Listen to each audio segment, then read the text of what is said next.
வணக்கம்பா. தமிழச்சி அனுசூயா, கற்பது தமிழிலிருந்து.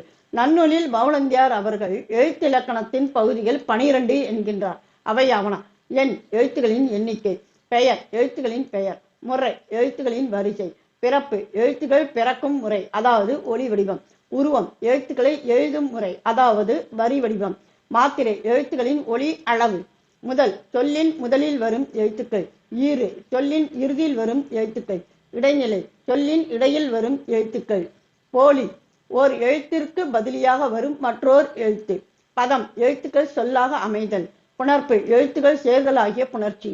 இவற்றுள் எண் முதல் போலி வரையிலான 10 தனி எழுத்தின் இயல்புகள் ஆகும்.